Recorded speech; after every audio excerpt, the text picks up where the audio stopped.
Praise the lord. ఈరోజు దేవుని వాగ్దానము, తన్ను తాను హెచ్చించుకొను ప్రతివాడును తగ్గింపబడును, తన్ను తాను తగ్గించుకొను వాడు హెచ్చింపబడును. లూకా సువార్త 14వ అధ్యాయము 11వ వచనము. సహోదరి సహోదరులారా, విశ్రాంతి దినమున యేసయ్య భోజనము చేయుటకు పరిసయ్యుల అధికారులలో ఒకని ఇంటిలోనికి వెళ్ళెను. అక్కడికి పిలువబడిన వారు భోజన పంక్తిని అగ్రపీఠములు ఏర్పరచుకొనుట చూచి యేసయ్య వారితో ఈ ఉపమానము చెప్పెను. నిన్నెవరైనను పెండ్లి విందుకు పిలిచినప్పుడు అగ్రపీఠము మీద కూర్చుండవద్దు. ఒకవేళ నీకంటే ఘనుడు అతని చేత పిలువబడగా నిన్నును అతనిని పిలిచినవాడు వచ్చి ఇతనికి చోటిమ్మని నీతో చెప్పును. అప్పుడు నీవు సిగ్గుపడి కడపటి చోటున కూర్చుండసాగుదువు. అయితే నీవు పిలువబడినప్పుడు నిన్ను పిలిచినవాడు వచ్చి, స్నేహితుడా, పై చోటికి పొమ్మని నీతో చెప్పులాగున నీవు పోయి కడపటి చోటున కూర్చుండుము. అప్పుడు నీతో కూడా కూర్చుండు వారందరి ఎదుట నీకు ఘనత కలుగును. తన్ను తాను హెచ్చించుకొను ప్రతివాడును తగ్గింపబడును, తన్ను తాను తగ్గించుకొని వాడు హెచ్చింపబడునని చెప్పాను. ప్రియులారా, పరిసయ్యులు మత పెద్దలు గౌరవం మరియు గుర్తింపును పొందేందుకు బహుగా ఆరాటపడేవారు. వారు భోజనపు బల్ల వద్ద ఉత్తమమైన స్థానాల్ని ఎంచుకుంటూ ఇతరుల నుండి శ్రద్ధ మరియు ప్రశంసలను పొందేందుకు ప్రయాసపడేవారు. ఇదంతా కూడా విందులో యేసయ్య గమనించాడు. అందుకే పైన ఒక ఉపమానం చెప్పి తగ్గింపును గురించి యేసయ్య బోధించాడు. తమను తాము గొప్పగా చెప్పుకునేవారు చివరికి తగ్గించబడతారు, మరియు తమను తాము తగ్గించుకునేవారు పైకి ఎత్తబడతారు. ప్రియులారా, ఇది మన జీవితానికి ఒక సాధారణ సూత్రంగా చెప్పుకోవచ్చు. బైబిల్ అంతటా మన స్వంత పరిమితులను మరియు బలహీనతలను గుర్తిస్తూ దేవుని ముందు మరియు ఇతరుల ముందు మనల్ని మనం తగ్గించుకోవాలని పదే పదే చెప్పబడింది. తమ స్వంత కీర్తి మరియు గౌరవాన్ని కోరుకునేవారు చివరికి దిగజారిపోతారు. అయితే తక్కువ స్థానానికి వెళ్ళడానికి ఇష్టపడేవారు చివరికి దేవునిచే గౌరవించబడతారు మరియు వారు ఉన్నతంగా ఉంటారు. ఇది మన స్వంత ప్రేరణలు మరియు వైఖరులను పరీక్షించుకోమని, వినయం మరియు తగ్గింపు కోసం ప్రయత్నించమని గుర్తు చేస్తుంది.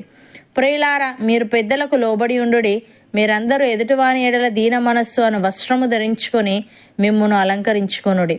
దేవుడు అహంకారులను ఎదిరించి దీనులకు కృప అనుగ్రహించును. దేవుడు తగిన సమయమందు మిమ్మును హెచ్చించినట్లు ఆయన బలిష్టమైన చేతి క్రింద దీన మనస్కులై ఉండుడి. భక్తుడు ఈ విధంగా అంటున్నాడు: యెహోవా, నా హృదయము అహంకారము గలది కాదు, నా కన్నులు మీదు చూచినవి కావు.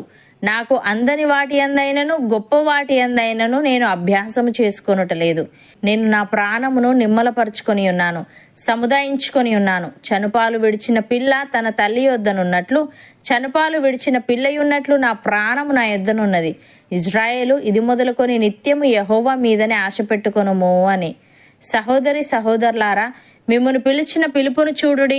మీలో లోకరీతిని జ్ఞానులైనను ఘనులైనను గొప్ప వంశము వారైనను అనేకులు పిలువబడలేదు గాని, ఏ శరీరియు దేవుని ఎదుట అతిశయింపకుండునట్లు జ్ఞానులను సిగ్గుపరచుటకు లోకంలో నుండి వెర్రివారిని దేవుడు ఏర్పరచుకొని ఉన్నాడు.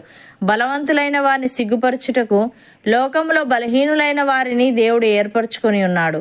ఎన్నికైన వారిని వ్యర్థము చేయుటకు లోకంలో నీచులైన వారిని, తృణీకరింపబడిన వారిని, ఎన్నిక లేని వారిని దేవుడు ఏర్పరచుకొని ఉన్నాడు.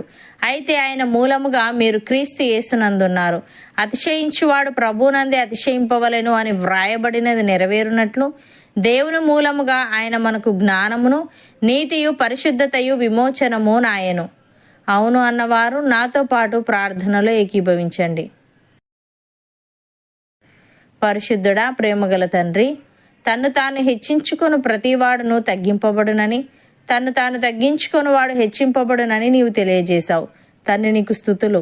దేవా, మేమందరము మా ఎదుటివాని ఎడల దీన మనస్సు అను వస్త్రము ధరించుకొని మమ్మను అలంకరించుకొని నీవు తగిన సమయమందు మమ్మను హెచ్చించినట్లు నీ బలిష్టమైన చేతి క్రింద దీన మనస్కులమై ఉండేవారంగా ఉండుటకు సహాయము దయచేయమని, మాకు అందని వాటి అందైనను గొప్ప వాటి అందైనను మేము అభ్యాసము చేసుకొనక మా ప్రాణమును నిమ్మలపరుచుకొని సముదాయించుకొని, చనుపాలు విడిచిన పిల్ల తన తల్లి యొద్దనున్నట్లు, చనుపాలు విడిచిన పిల్లయున్నట్లు మేము నీ యొద్ద నుండుటకు కృపచూపమని, ఇది మొదలుకొని నిత్యము నీ మీదనే ఆశ పెట్టుకునే ఆత్మీయత మాలో ప్రతి ఒక్కరికి నీవే అనుగ్రహించమని యేసుక్రీస్తు నామమున ప్రార్థిస్తున్నాము తండ్రి. ఆమెన్.